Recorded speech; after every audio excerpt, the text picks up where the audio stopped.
A lot of this isn't going to make sense to you, and I'm sorry about that. I'm just going to start at the beginning, with the house.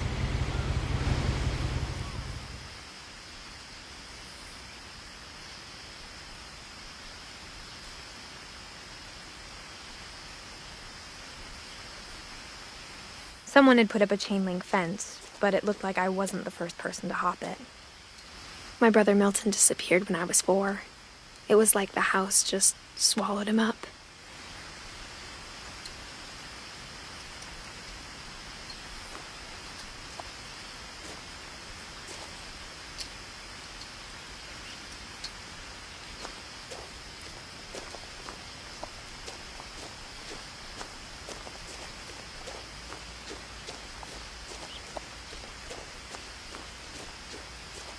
I lived here until I was 11, but I wasn't allowed inside half the rooms.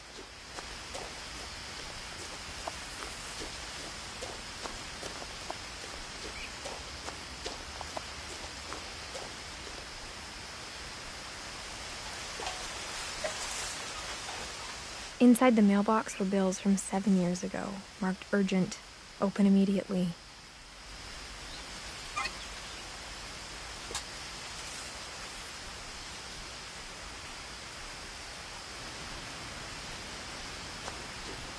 I hadn't been back since my brother Lewis's funeral.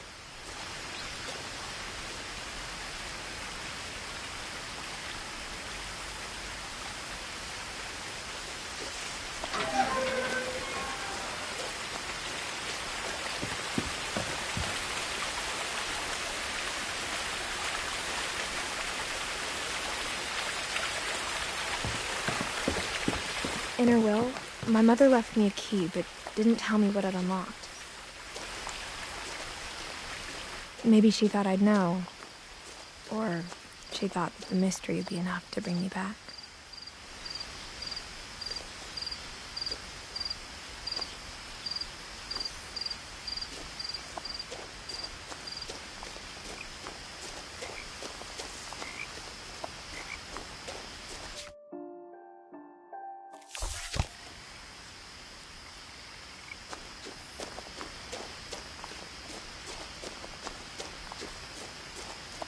No one had driven this way in a long time, but I saw a few hoof prints.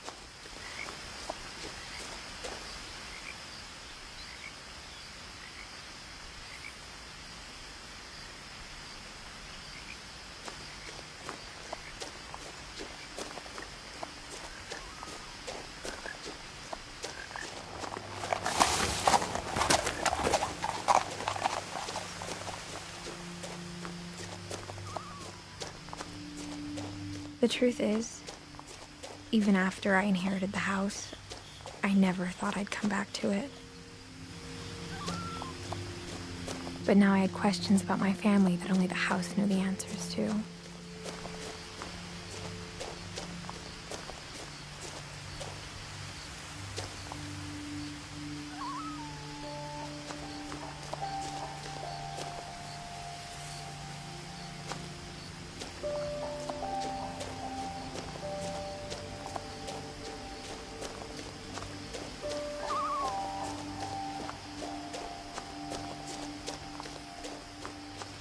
The woods around the house have always been uncomfortably silent.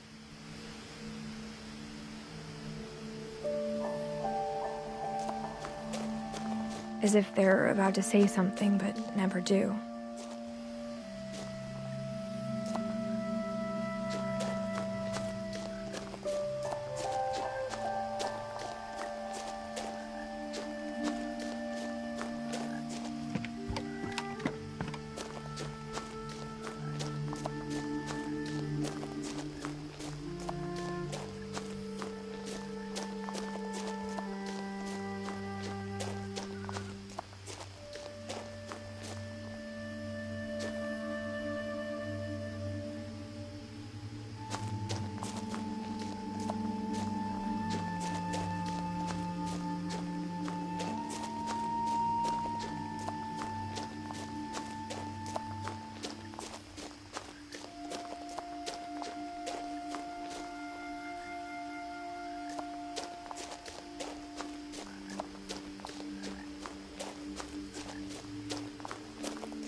The house was exactly like I remembered it, the way I'd been dreaming about it.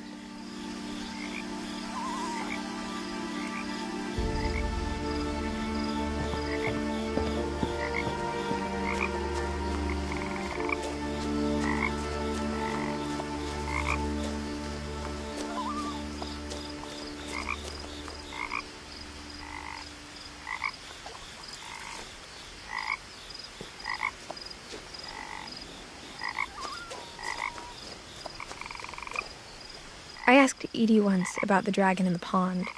She said it had killed her husband. I was 6. It seemed like an odd joke to me, even then.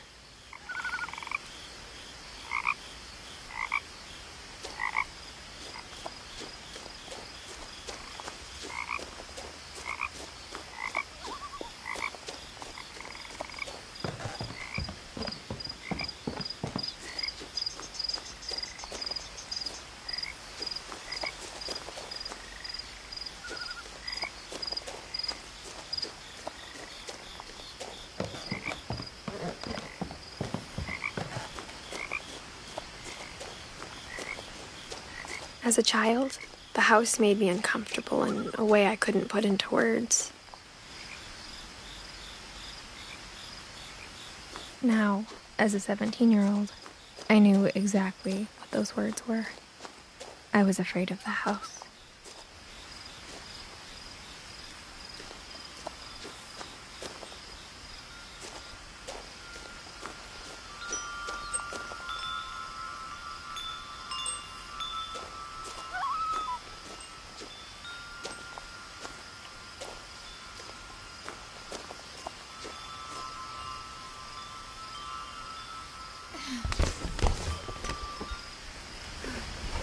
Crawling through the doggy door used to be a lot easier when I was 11.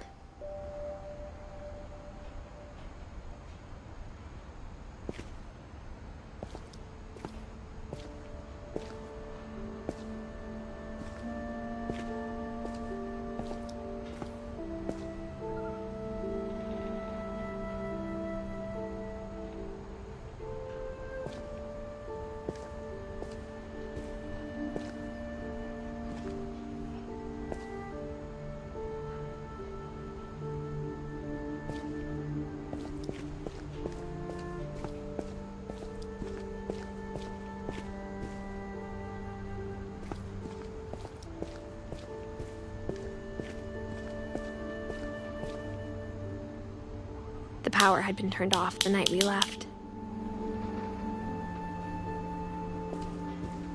For the first time in years,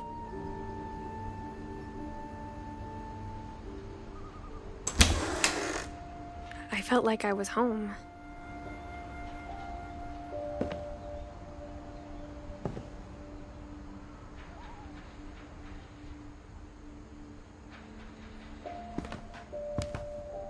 But instead of a family, there were just memories of one.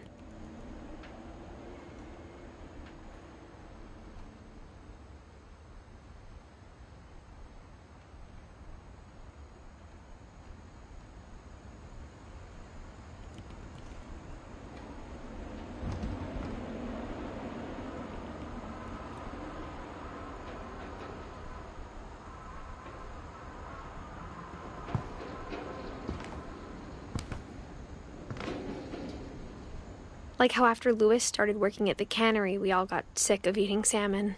Except our cat, Molly.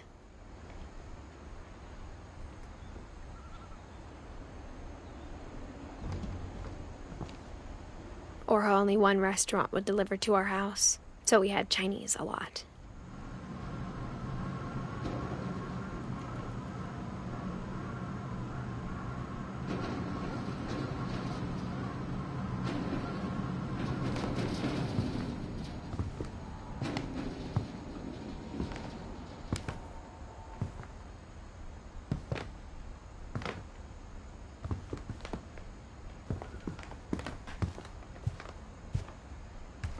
The table was still a wreck from the night we left.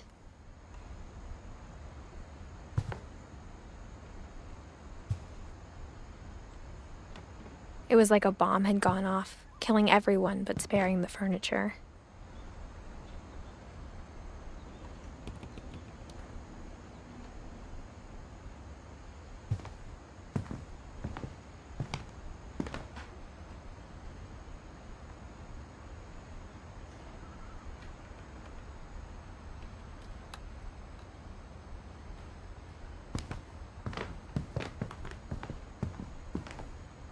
My mom was the only one of us who could imagine Great-Grandma Edie living in a nursing home.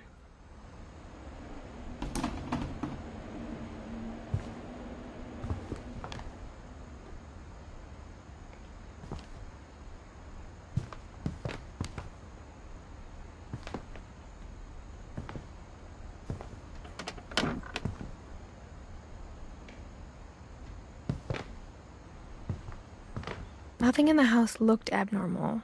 There was just too much of it, like a smile with too many teeth.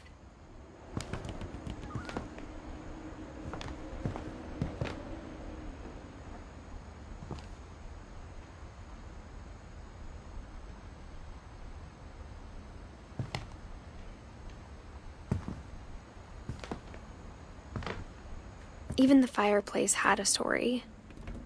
Edie told me the bricks came from the original house, after it sank.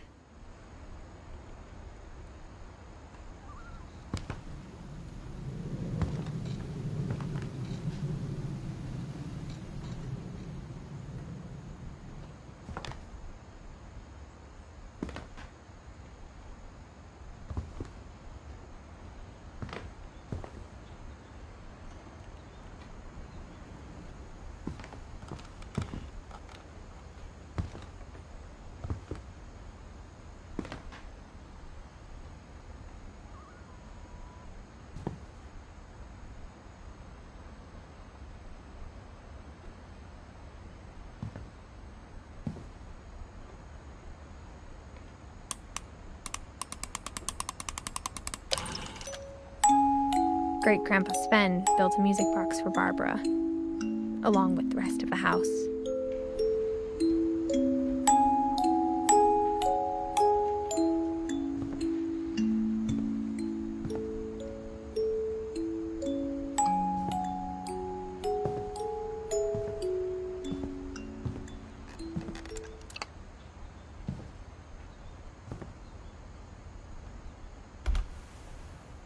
Edie told me once that every Finch who ever lived is buried somewhere in the library.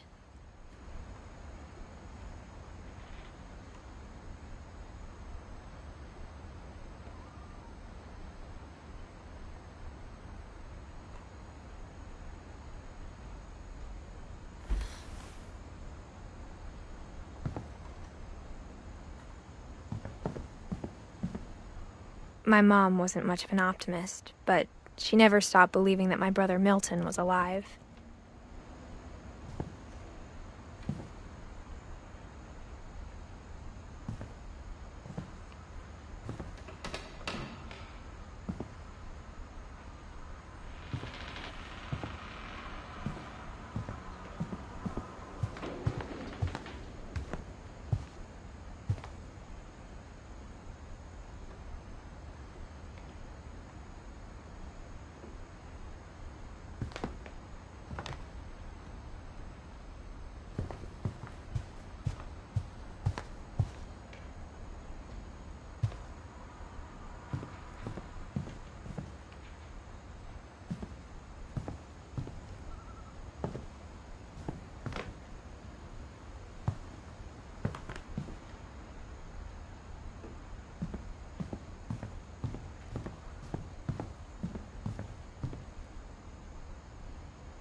After Milton disappeared, Mom sealed up all the bedrooms. Then Edie retaliated and drilled peepholes.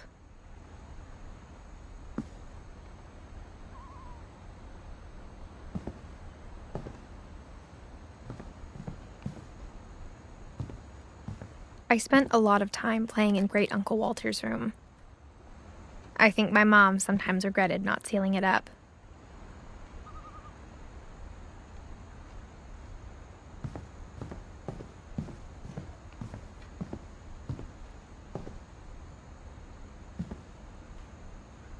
Lewis told me there were secret passages, but I never believed him.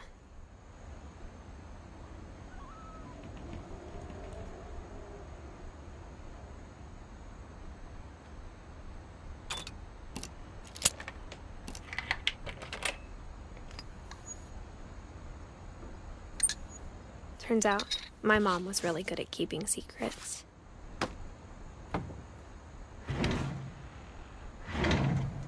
Now it was time to find out what my mom had been afraid of.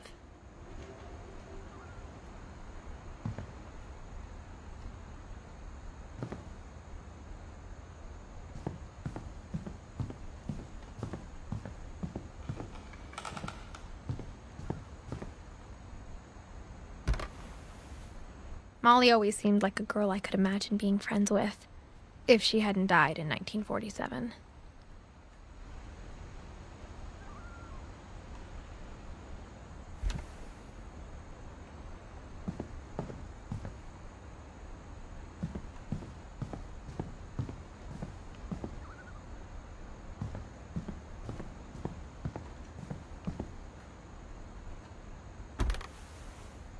The last time I was in Edith Sr.'s room, I was 10 and she was painting my portrait.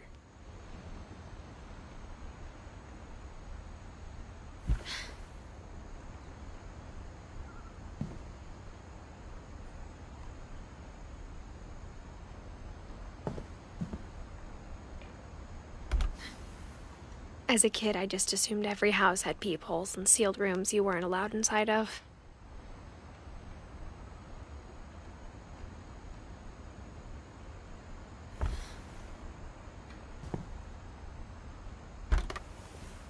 My Grandpa Sam spent 7 years sharing a room with his dead brother, Calvin.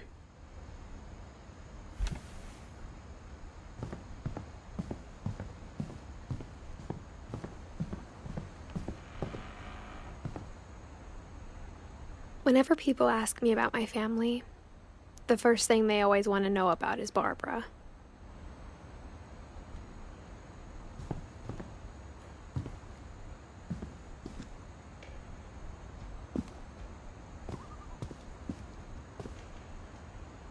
Mom must have locked the third floor stairs on the night we left.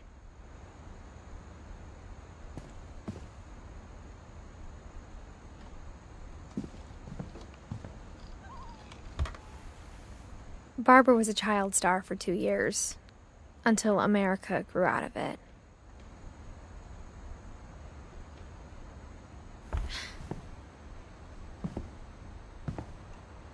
Edie's father, Odin, built the original house.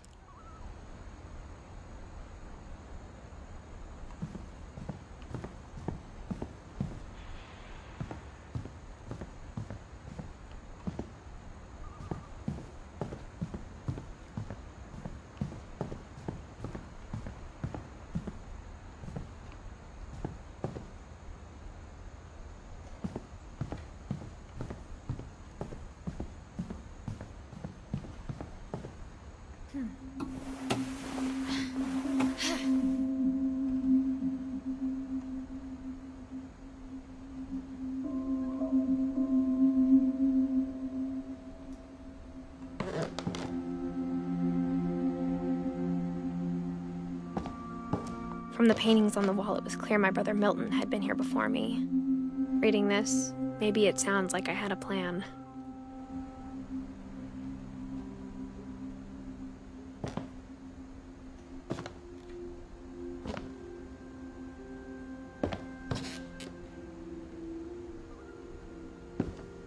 But I had no idea what was behind that door.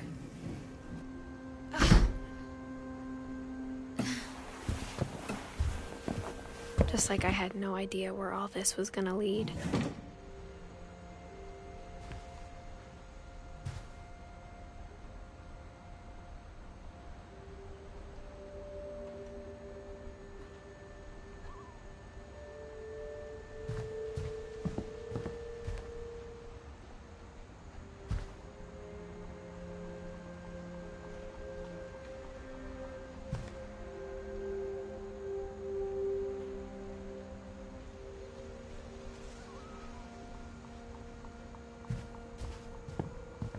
I grew up looking at Molly's room through the peephole. Molly's gerbil had a tiny bedroom with its own even tinier gerbil cage.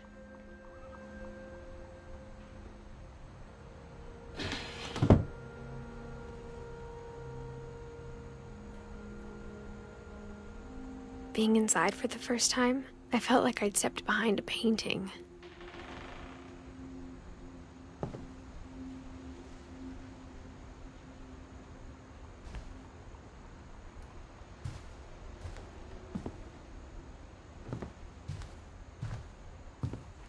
I got the sense Edie had spent a lot of time here, before my mom sealed the doors.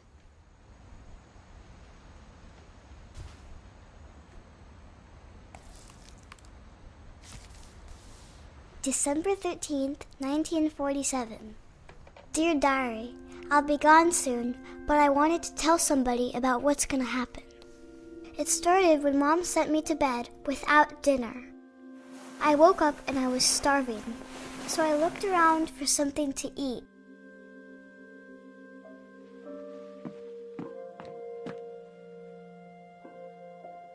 The gerbil food was dry, but I didn't mind it.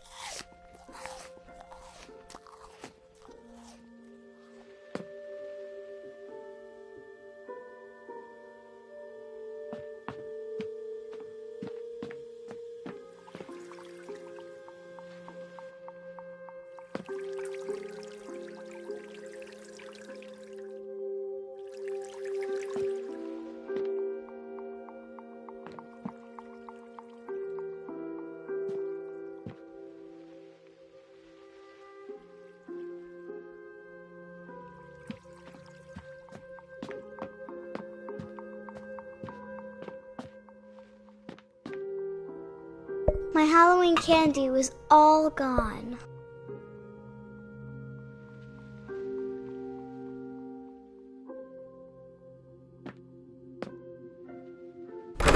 Mom, can I come out now? Sweetheart, it's late. Go to sleep.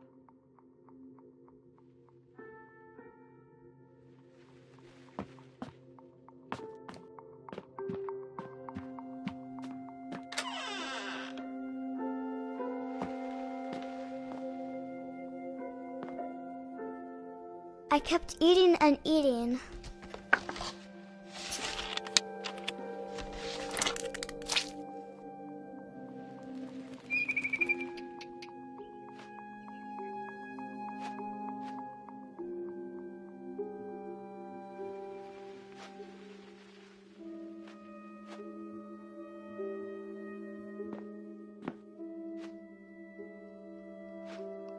I ate a lot of things that night.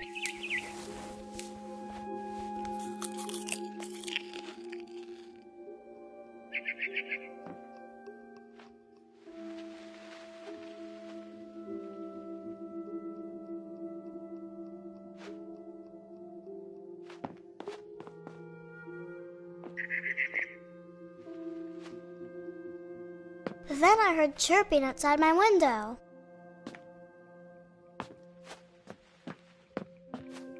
It was a barn swallow going back to her nest. I reached out for her.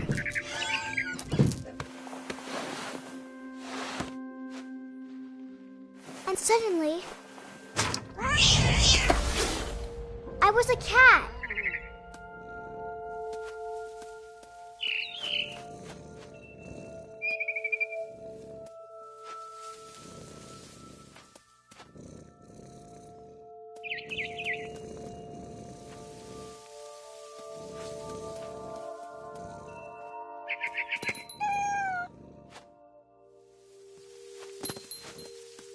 I tried to be quiet, but the bird was really scared.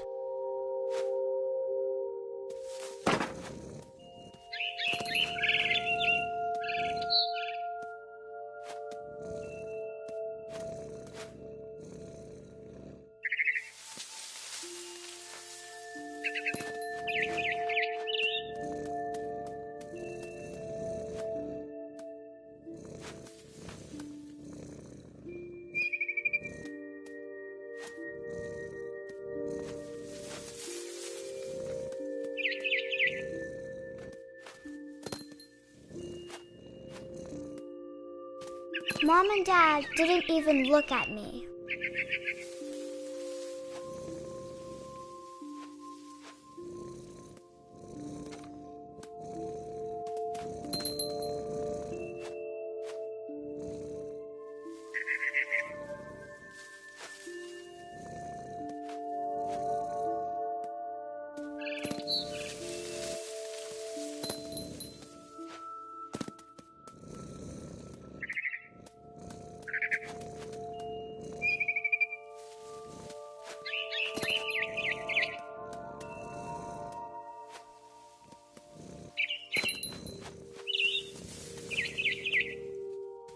I jumped and I almost got her.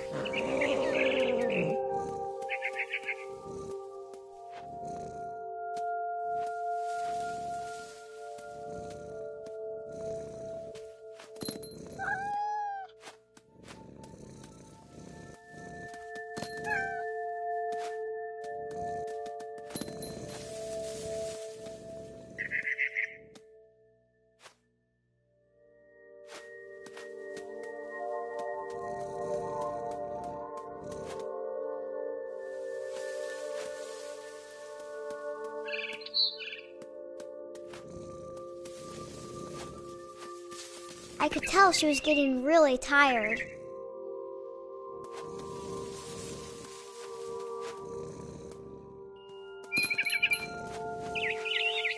Now I was up in the big tree. I promised Dad I wouldn't climb it anymore. All I cared about was eating that mama bird.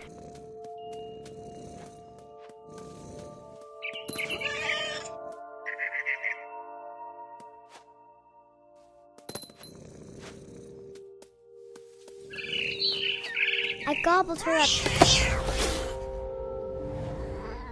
And suddenly, I was an owl. First, all I heard was the wind. Then I heard little teeth nibbling in the grass.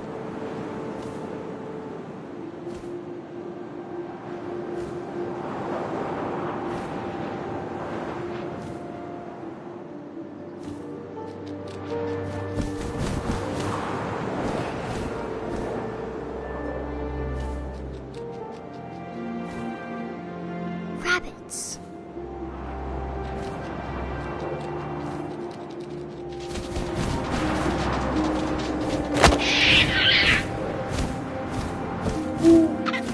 I imagined his face looking up and seeing mine through my talons.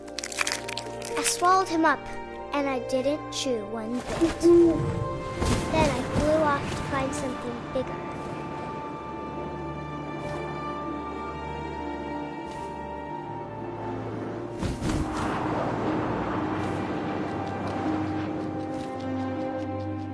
A mama rabbit.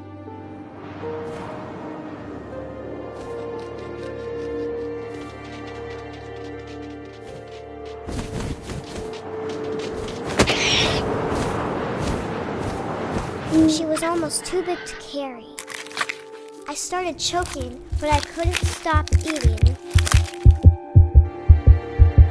And suddenly, I was a shark.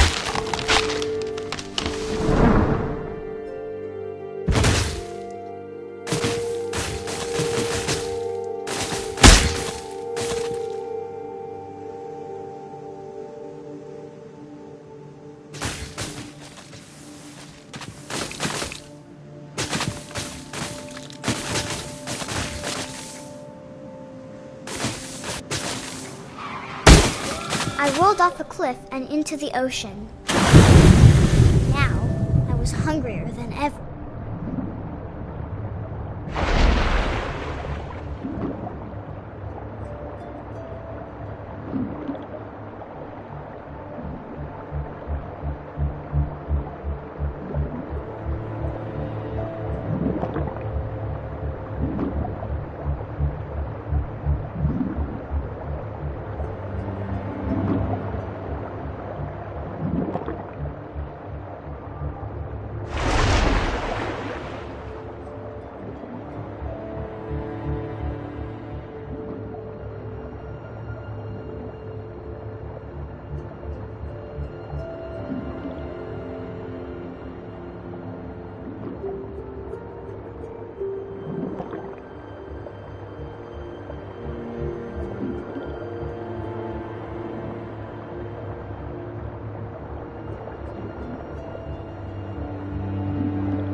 juicy seeds.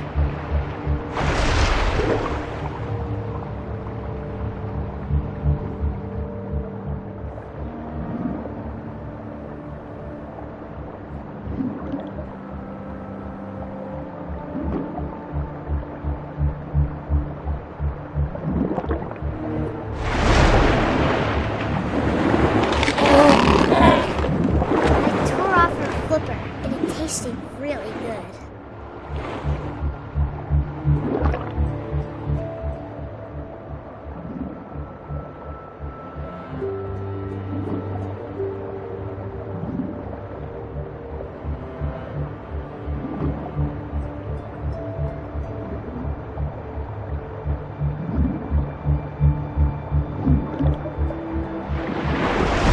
I grabbed on tight.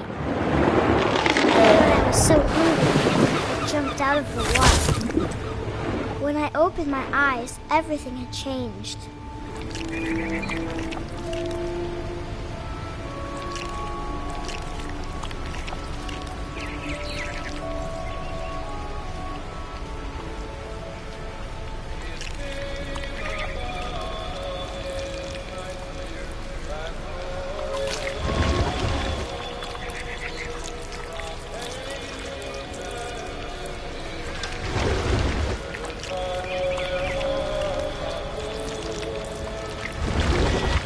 Now I was a monster, and I smelled people everywhere.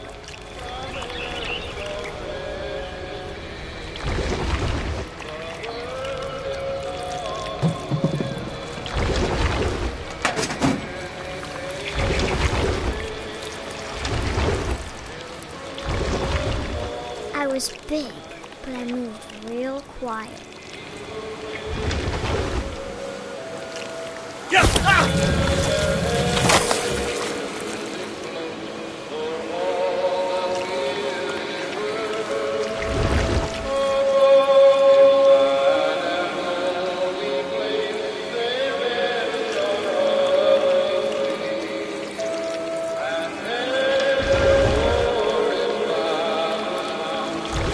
I wanted to stop, but also I didn't.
Passenger, I was still hungry, and to cross the water I smelled something new, something I had to have, so I swam towards it.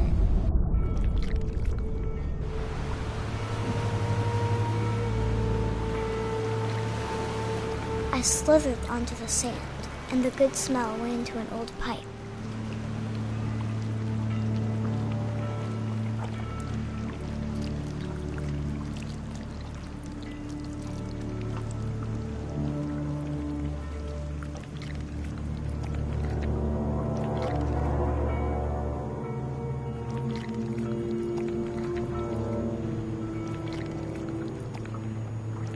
I got closer and closer.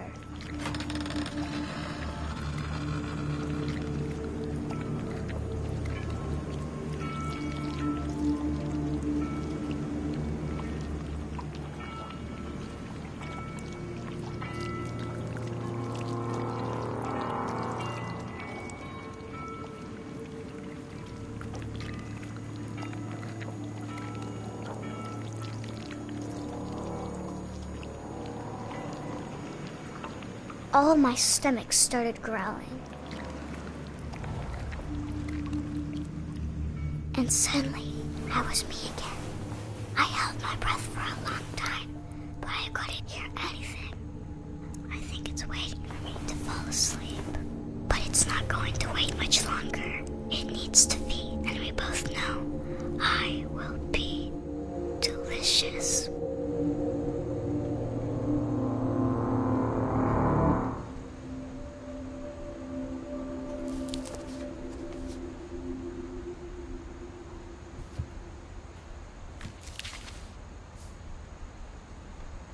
I'm not sure if I believed all of that, but I'm sure Edie would have.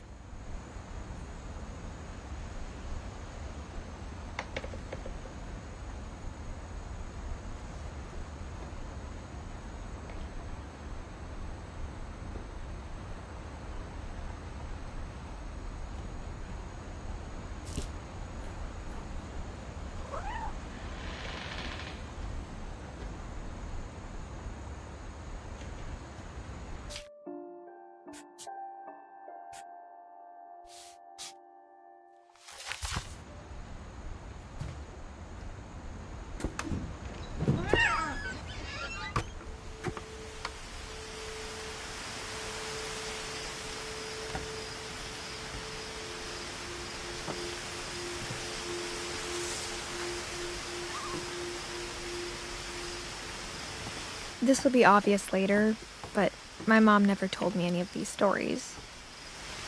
Edie would have, but Mom didn't like bringing up the past. Though, when we adopted a stray kitten, she was the one who named it Molly.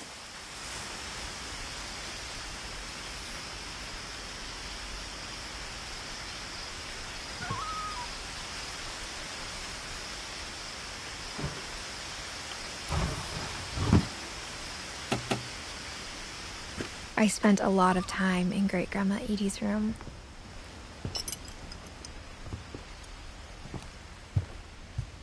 Her room was like a museum.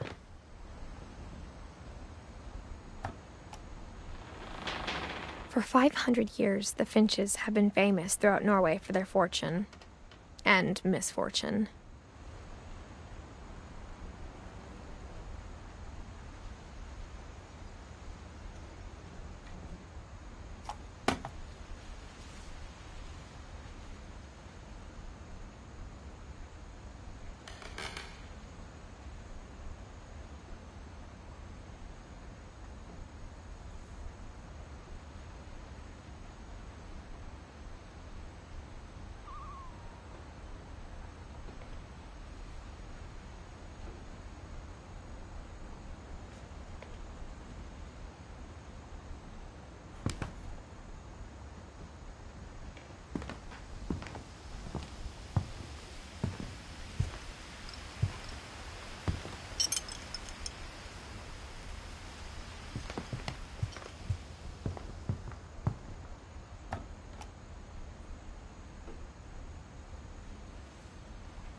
Odin Finch buries the latest victims of the family curse, his wife Ingeborg and their newborn son, Johann.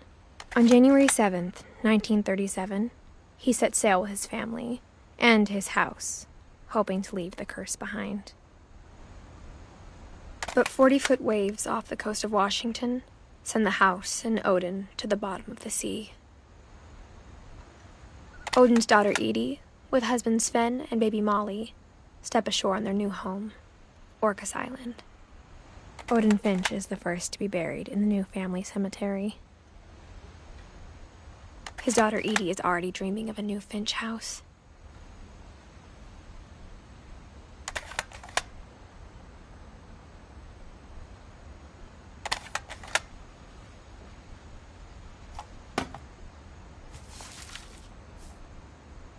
Whatever's wrong with this family, it goes back a long ways.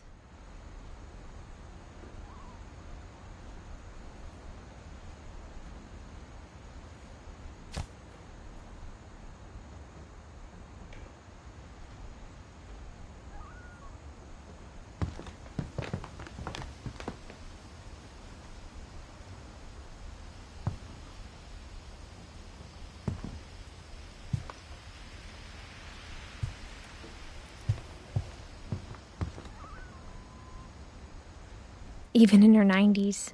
Sometimes Edie seemed a lot younger than my mother. When Edie told people Sven was killed by a dragon, she could also have said he was building a dragon-shaped slide that collapsed. She could have, but she didn't.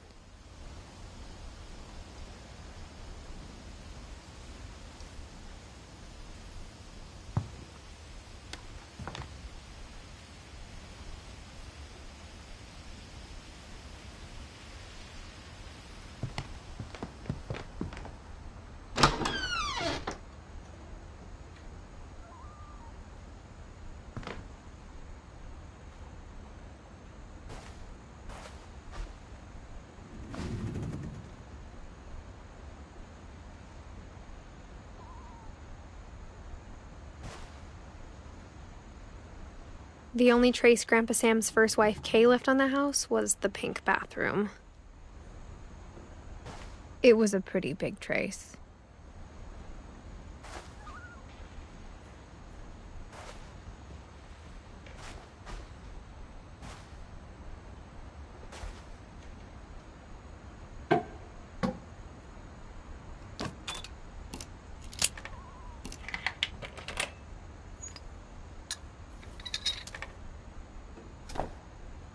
There's a secret in this bathroom.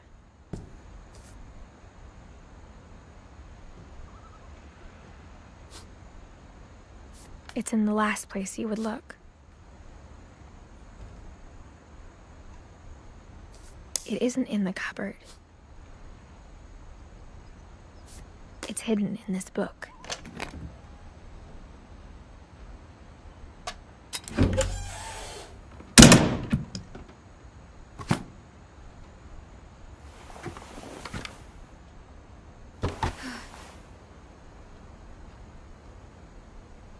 Sven gave Sam an old camera he'd refurbished. He never put it down.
I knew Grandpa Sam had a twin.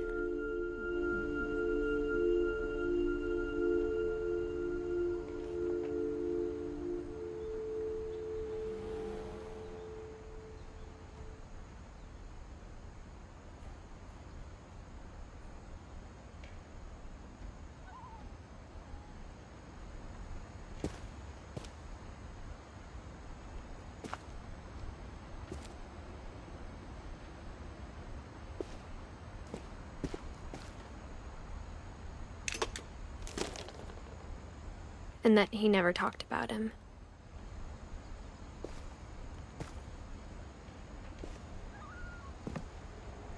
I guess my grandpa didn't like history any more than my mom did.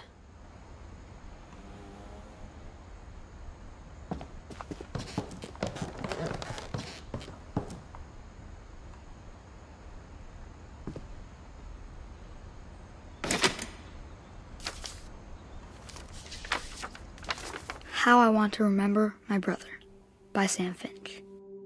The thing I remember is that when he made up his mind, that was it.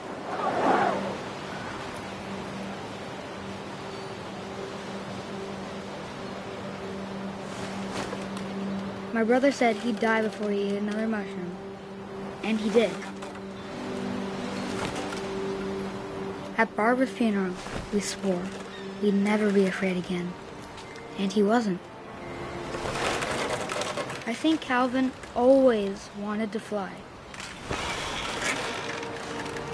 Sam! Calvin! Dinner's ready! Coming! But that day, he finally made up his mind to do it. I told him going around was impossible. Maybe if I hadn't said that,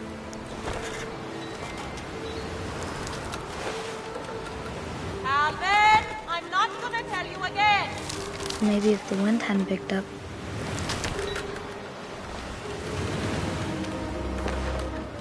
then maybe he'd still be here. But I doubt it. I think he'd already made up his mind. That's what I want to remember about my brother.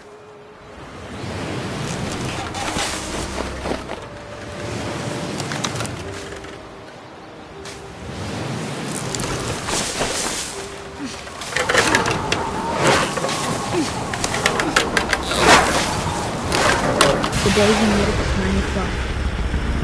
And he did.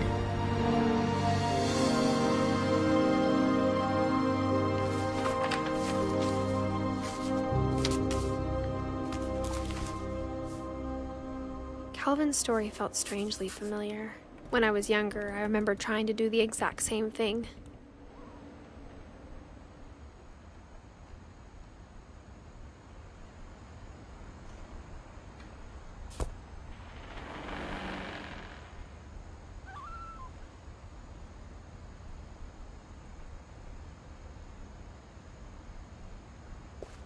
After the funeral, Edie roped off Calvin's half of the room.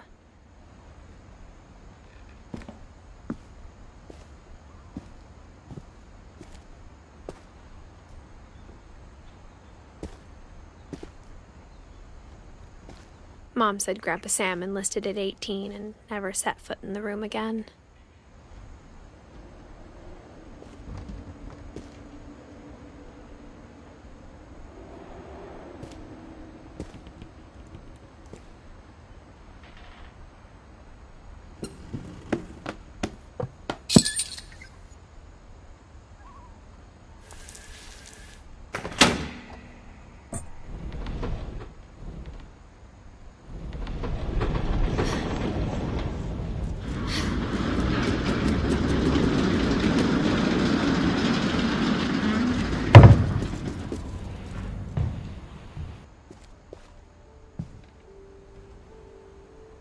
The passages were a pretty tight fit.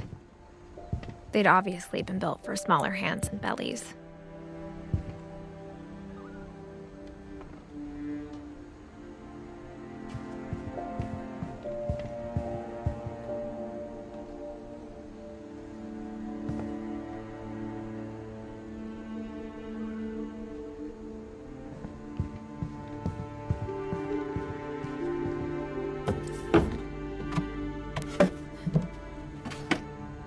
Growing up, I always thought of Barbara as a child star.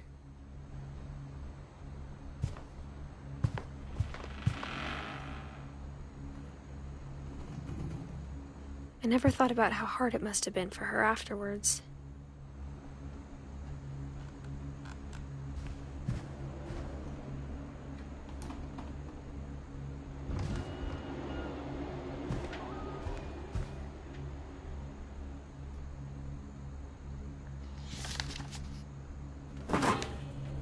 Of all the stories people wrote about Barbara's death, I'm surprised Edie saved this one.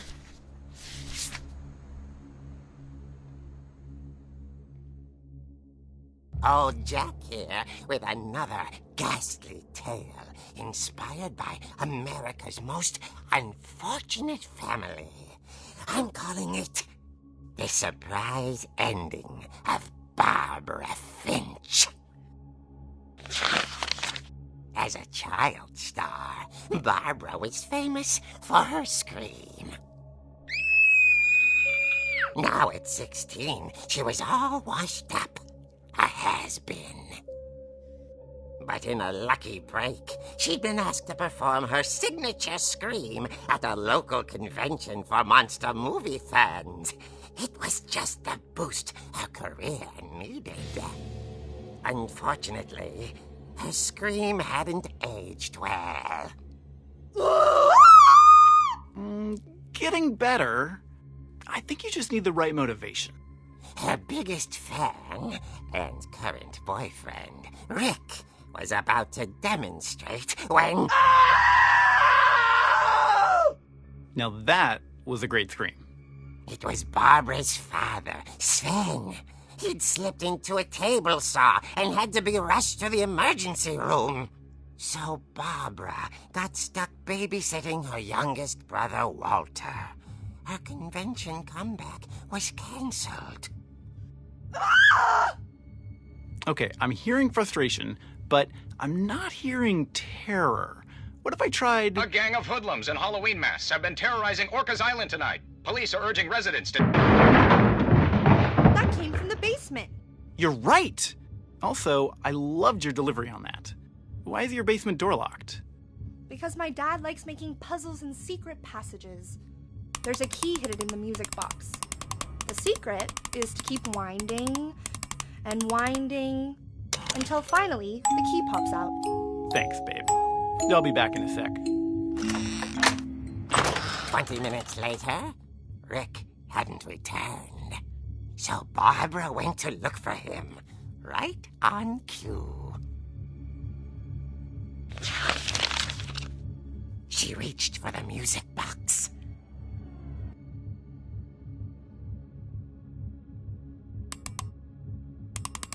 And as she wound the key, she listened for Rick, but the house was silent.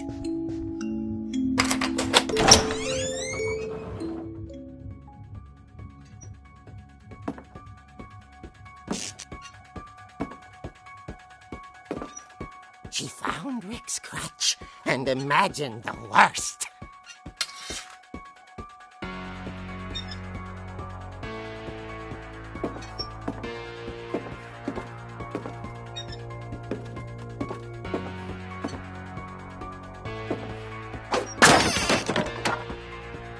The gang's leader is the infamous Hookman killer, Dr. Carl Hamill, who impaled and then ate his family 10 years ago tonight.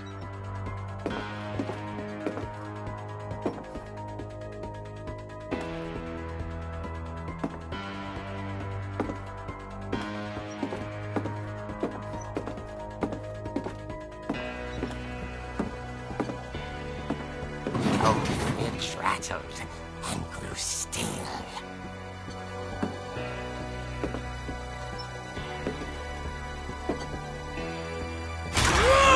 Oh dear! Oh! Rick? Barb, relax. I was just trying to scare you to help you find your scream. Well, I'm not scared, Rick. I'm furious. Then act furious. All I'm getting from you now is that you're hurt and confused and She threw him out, but she kept a little something to remember him by. Barb, have you seen my other crutch? And she was still holding it when she fell asleep watching the late picture show. Hours later... Barbara! Walter, what's going on up there? Ah! Okay, I'm coming up, but if this is a trick, you're dead, Walter.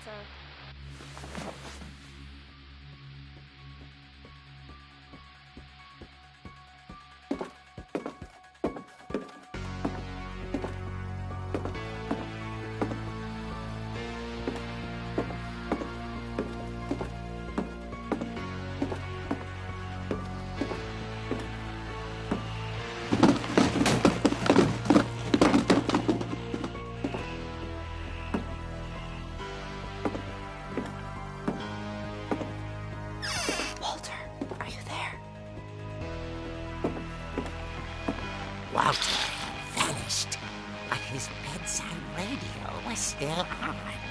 Orcas Island police describe the man as 6 feet tall, with a steel hook for a hand. Residents are urged to lock all doors and windows and notify the police of any suspicious activity. Barbara turned, saw the hook man, and was speechless. He was quite smashing.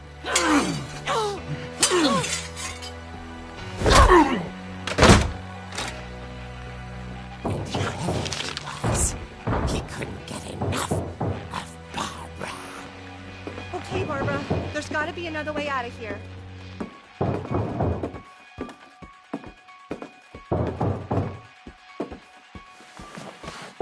That night, she played her part beautifully.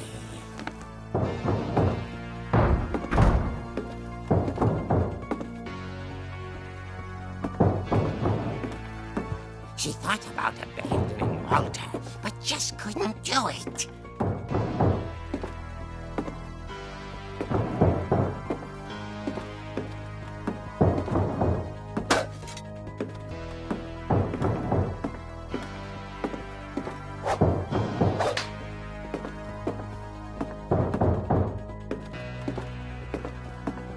Molly's door hadn't been opened in years. The hinges grow.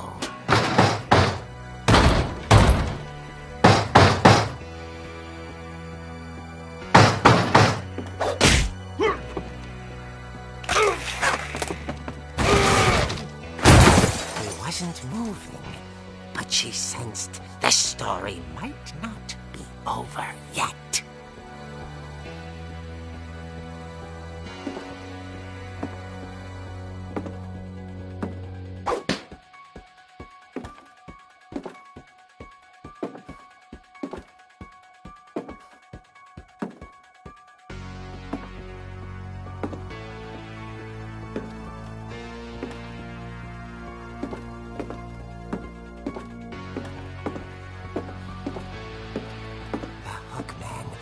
Vanished. She listened for his breathing, but all she heard was...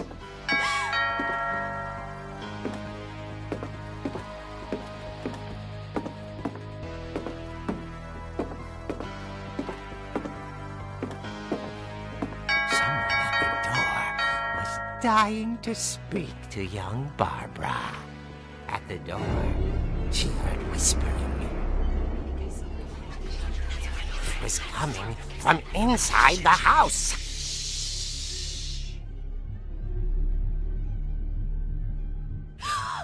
Oh dear. Surprise! Bravo, Barbara! You were wonderful! The monsters had come to surprise her. For Barbara, it was a dream come true. Then she saw what kind of monsters they were, and she realized what was about to happen. She was going to be famous. And with her final breath, Barbara Finch gave the performance of her life.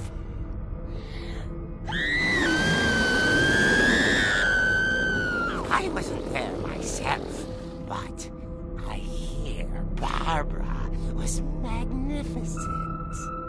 Poor girl. She had a taste for stardom.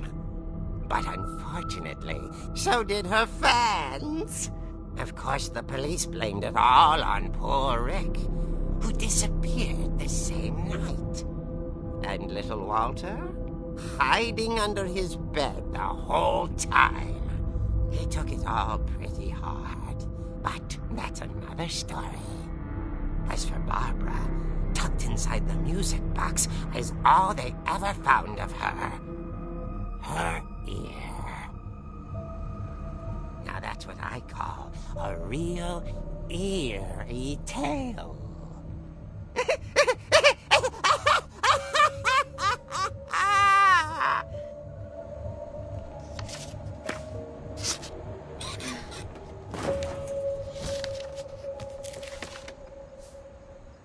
Edie told me all Barbara wanted was to be remembered, as absurd as that comic was. Maybe what Edie saw was a happy ending.